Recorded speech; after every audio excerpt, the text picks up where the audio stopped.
would love for all of us to just find a quiet moment in all of the busyness. Here where I am now, and you probably can't hear it, there's airplanes flying, people watching TV, and all kinds of things happening. And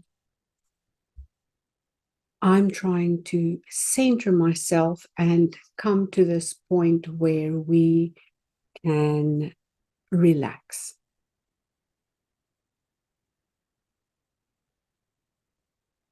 All right.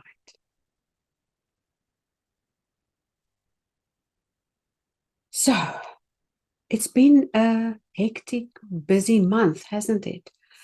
In the beginning of July, we had our burn ceremony here at my home. And part of that journey was about rewriting our story. And whether it's one particular event you want to eliminate from your life, or whether it is a situation you want to reimagine, it all starts with gratitude. Let me just get this bright screen out of my eyes. And yes, that gratitude practice can be brought right back to our sketchbooks and our journals and our practices. Doesn't matter whether you pinch off a little bit of time for yourself, or if you have a mindful writing practice, or whether you jot down notes in your diary just to keep track of your day. All of those things are connected to our left brain activities. So all the things we are doing is connected to the left brain, and all the things we use to create is connected to the right brain.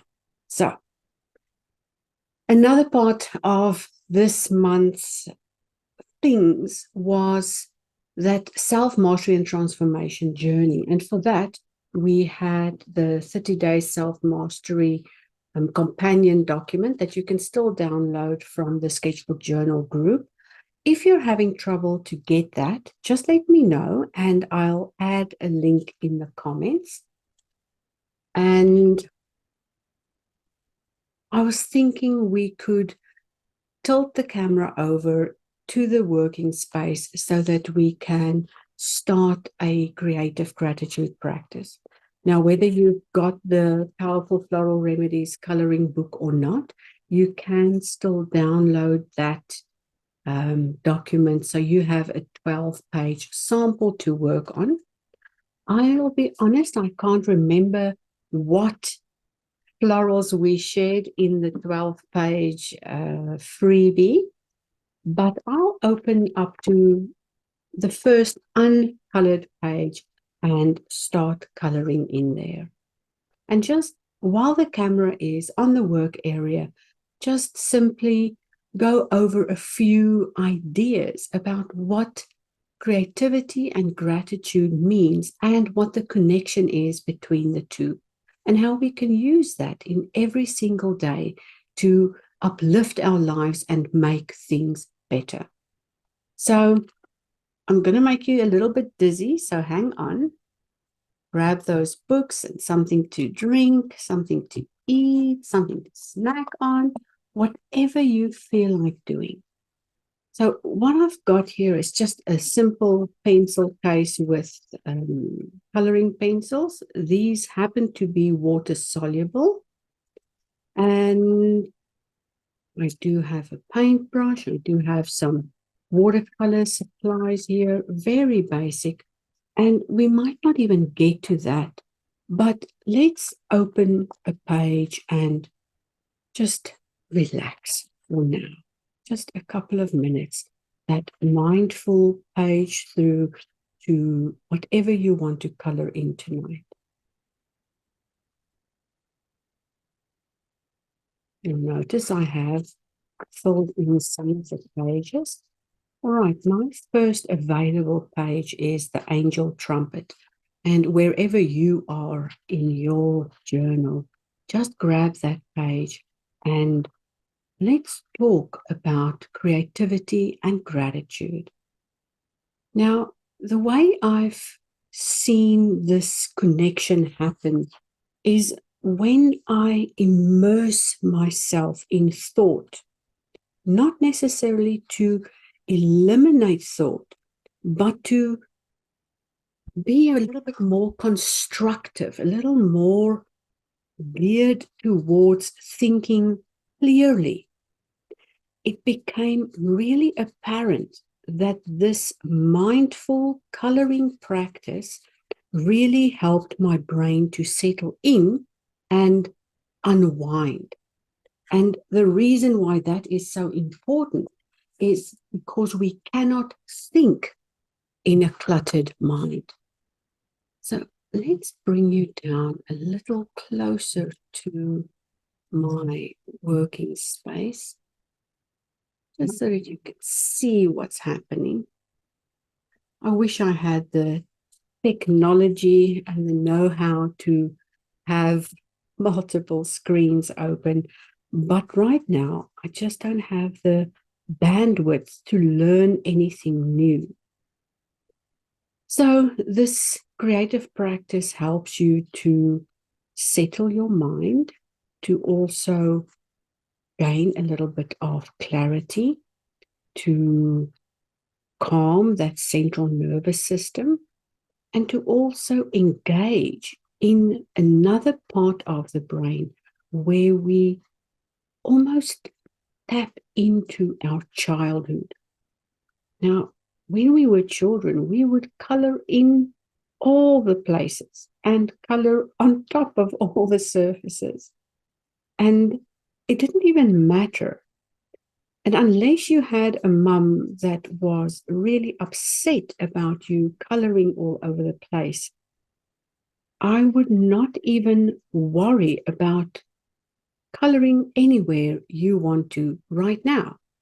So I saw this morning when my daughter showed me her homework book that she jotted down little words and squiggly drawings in the margins of her homework book. And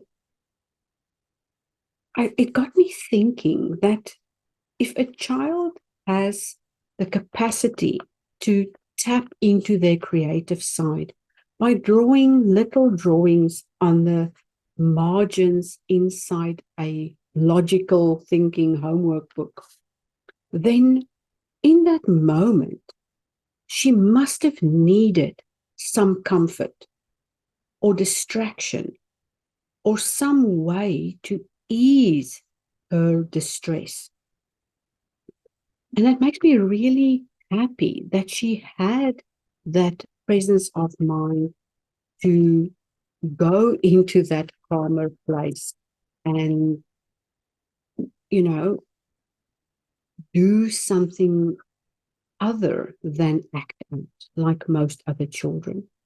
And I'm not saying this because she's my daughter. I'm just saying it because I noticed that that is something she reverts to when she's feeling stressed or worried or sometimes even lost in the logical brain conversations, is that redirection of her attention into something else. So some of the benefits of creativity in a gratitude practice, not only to distract you, of course, not only to calm your mind, but also to become present in the moment. I know I'm talking right now while we are in this practice, but when you are alone and you pinch off 15 or 20 minutes to relax and be with your own thoughts, then something happens in that moment. And in that moment, you get to see another part of your own mind in action. And that gear setting thoughts in motion is exactly what you need to figure things out.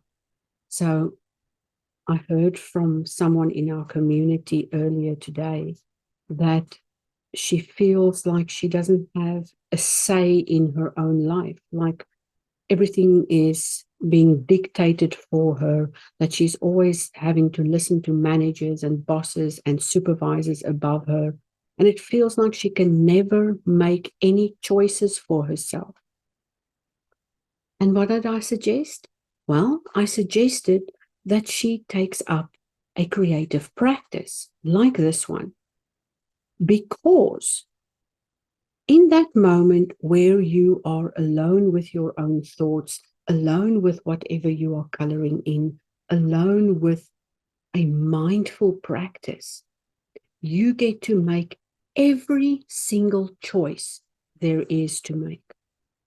There isn't anyone else deciding what color goes where, how you're going to color it in, if you're going to layer the colors, if you're going to go over the lines, if it's right or wrong. It's only you inside those pages, in that place where you get to unwind. And who cares what color you make your flowers? The only thing that matters is that you are taking the time to tap into another part of your mind. So what I'm doing here is I just took a little bit of water on a brush, and I'm melting these watercolor coloring pencils. Now they do give a lovely melting watercolory effect, opposed to some of the more scratchy lines from the regular coloring. Let me melt some of those lines next to an area that I didn't melt and show you again. It sort of enhances the color and brightens it up.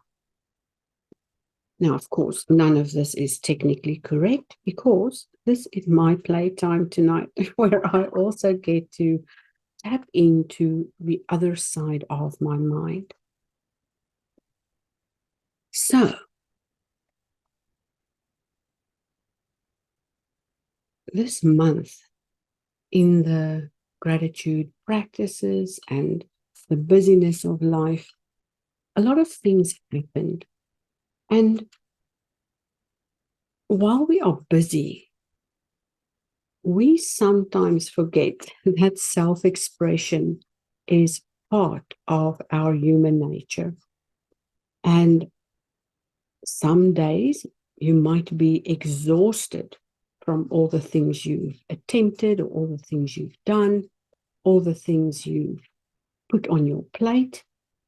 And it's in that time that self-expression relates to your emotional state. And your emotional state can easily be shifted or moved or changed if you spend a little bit of time in your mindful practices alone. Because our alone time gives us a moment to reflect. There are no other voices, no demands on our lives, and nothing else we need to listen to except that inner voice. And hopefully you manage to not listen to the critical part too much, and can be kind to yourself inside that cavity where life could explode or expand or express itself. It wouldn't be a nice idea if you had to be in there and you were your own worst nightmare. So it boils all the way down to what is going on in that mind of yours. Where are all those thoughts leading? How can you rein them in? And how can you help yourself manage that? And I'm not saying we have to control every second of our minds. We simply cannot do that. The same way we cannot switch off completely. And I also don't think our brains were designed to switch off. I think if we really had to be in that whole present serenity and bliss moment, we'd have no emotion. And what would happen if we had no emotion? Will we feel anything? Will we be able to experience joy? Will we lose track of time? What really happens in that moment of 100% surreal, serene serenity? And even though, as much as I would love to reach that state, I don't think I want to feel nothing for too long. Because feeling nothing for too long might be a little bit scarier than feeling everything that I don't really like. And for me, that thought of no mind, an empty mind, is almost too scary to even contemplate. And I know in many of the holistic practices, that is the aim, that is the reason why many people do mindful practices. But I don't know if that is really where I want to go with any type of mindful practice. I heard a story from a man named Andy Shaw, and you can Google him.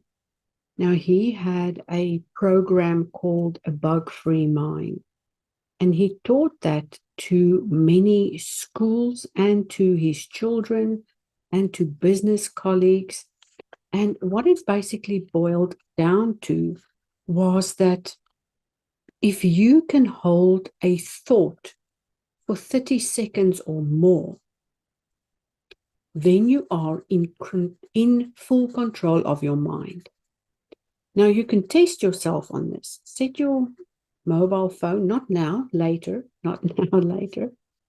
Set your mobile phone on a timer for 30 seconds and try and think of one single thought and hold that thought for a full 30 seconds.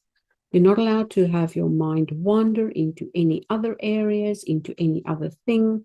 You can even ask somebody to help you by letting them mention the thing you want to focus on. And just notice and monitor how quickly your focus moves to other subjects or to other topics. And Andy says that in that moment where you have full control of your mind, where you can hold a thought for 30 seconds, you could literally manifest anything in that moment.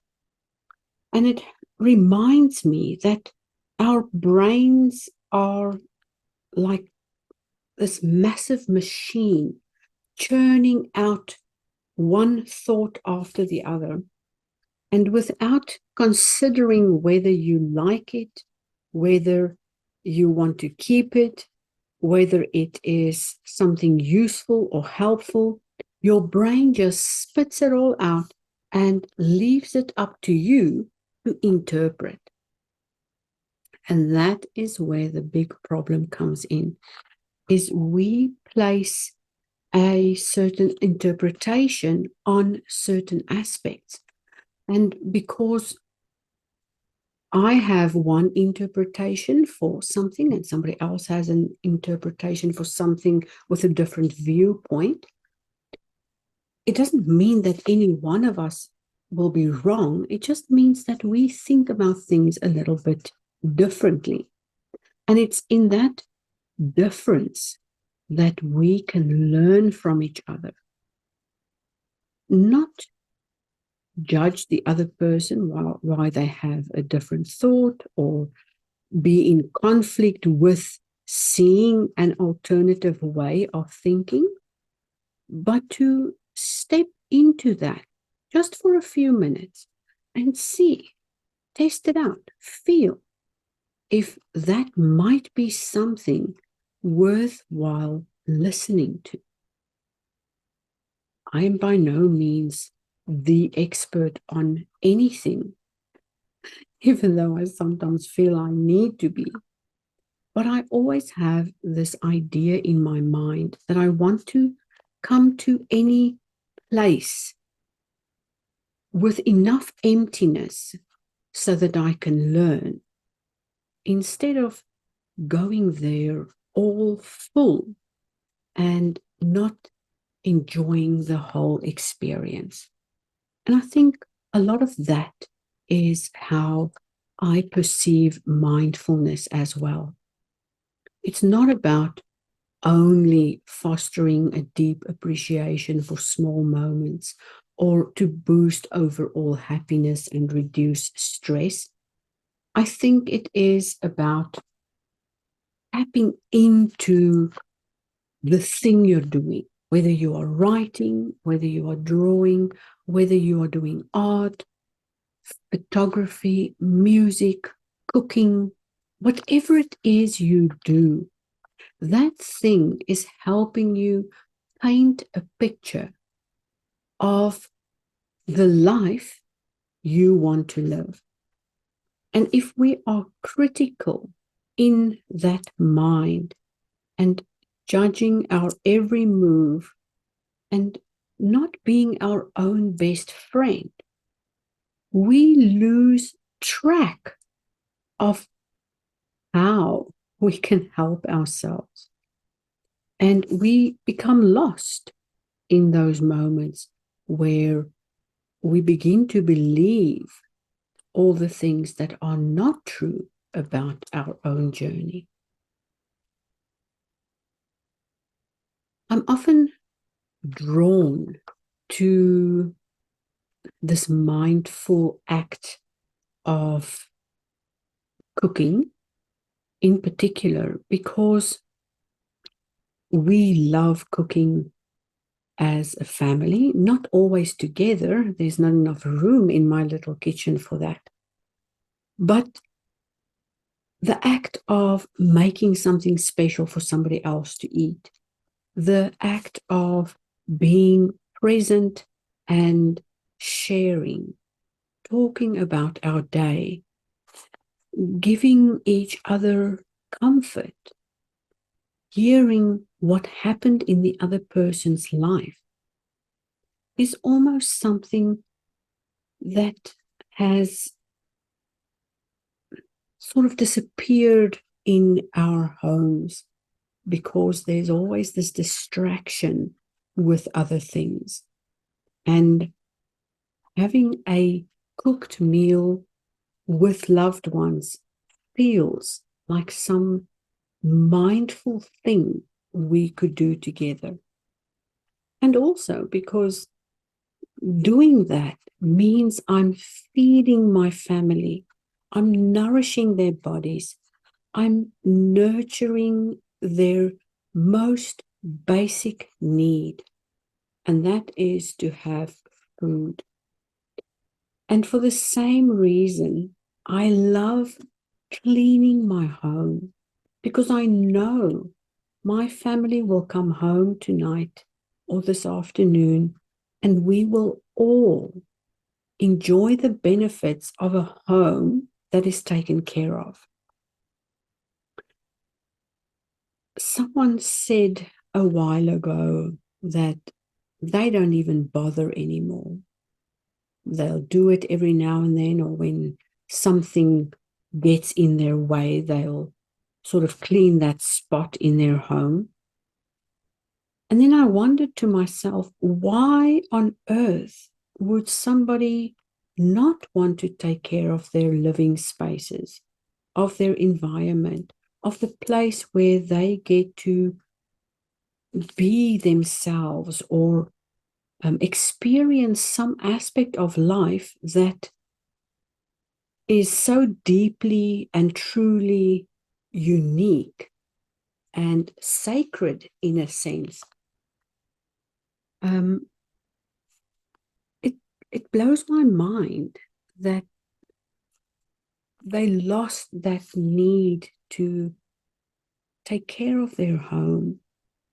And I wondered if this beautiful human had a critical partner, and because of that, might not feel appreciated.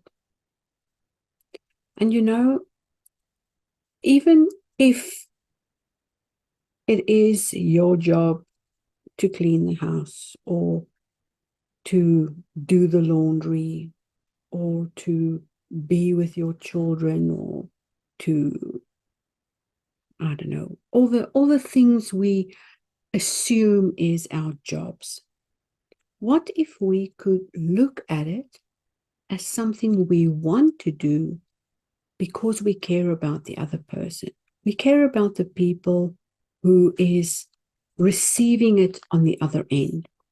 What if we could change our minds and do that with an attitude of gratitude? I once mentioned that I would sometimes feel so upset that I had to wash my daughter's dirty socks.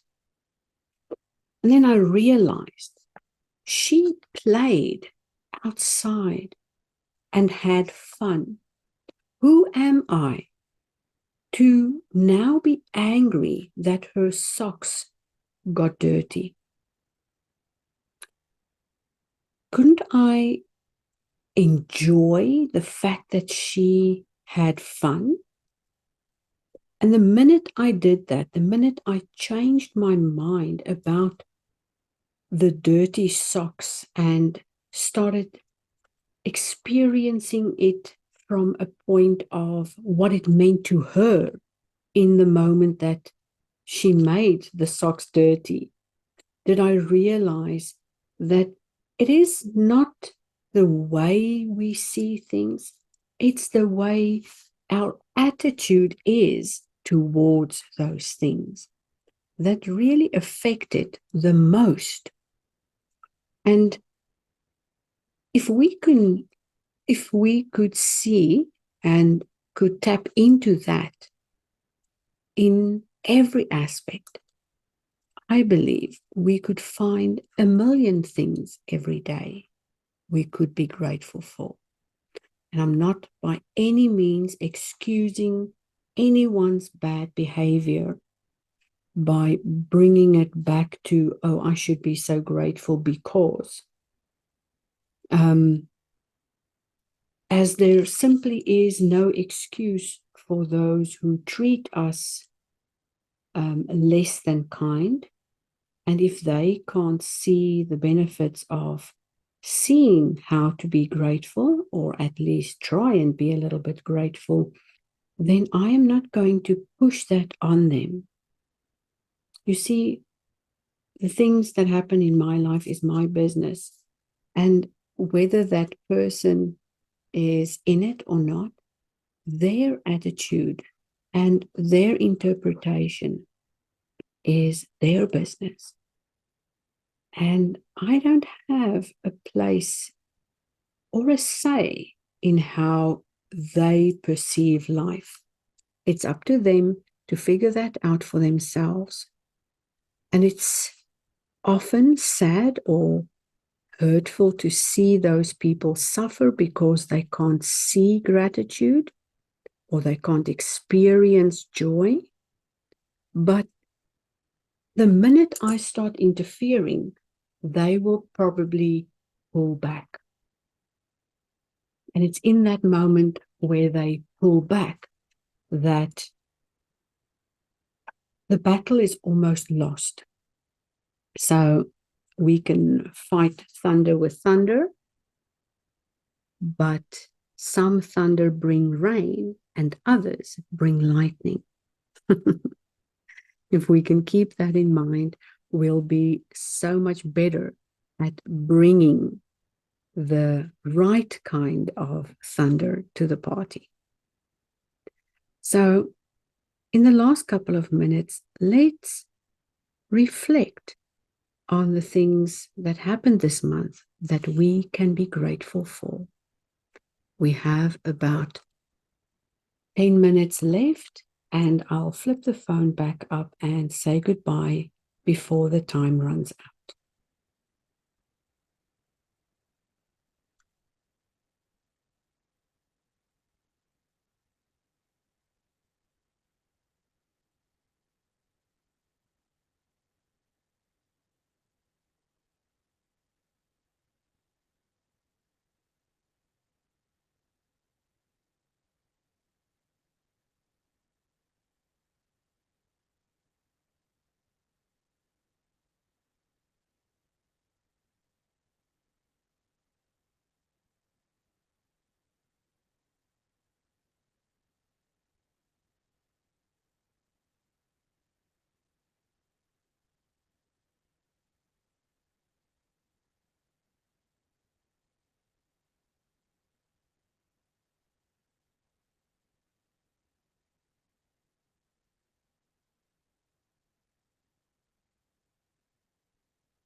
I just remembered that I still wanted to talk about how you can bring in a creative practice every day.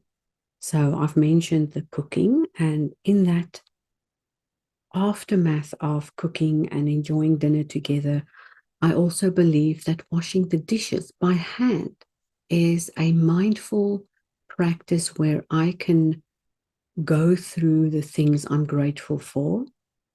Another time is early in the mornings when I wake up and have a few minutes to myself. It's also beautiful to be there and feel almost in love with the beginning of each new day. The other time is in the evenings before I go to bed.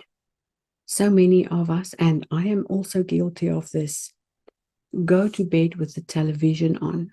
But I often ask my husband to put the television off at least 15 minutes before we go to sleep.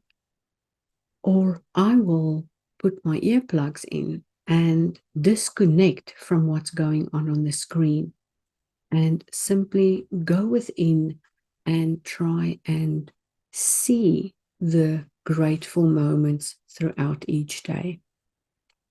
I don't want a week to go by and then forget to tap into gratitude, because by the time the end of the month comes near, I might be too exhausted to even think of the things I could be grateful for. So, a daily gratitude practice, sometimes in mindful moments, or sometimes a dedication to gratitude, is a way to emphasize how much impact such a practice could have in not only building your creativity, but also your overall well-being.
Thank you for being here.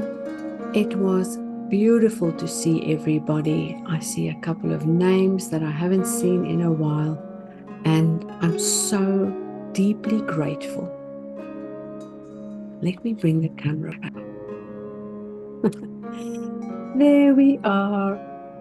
I'm so happy that you were here. Thank you so much for the time you pinched off to spend here with me. I hope you colored into your coloring book and that you enjoyed this mini gratitude retreat as well. So, mark your calendars for next month, the last Thursday of every month. We'll have our gratitude retreat here on Zoom, as always.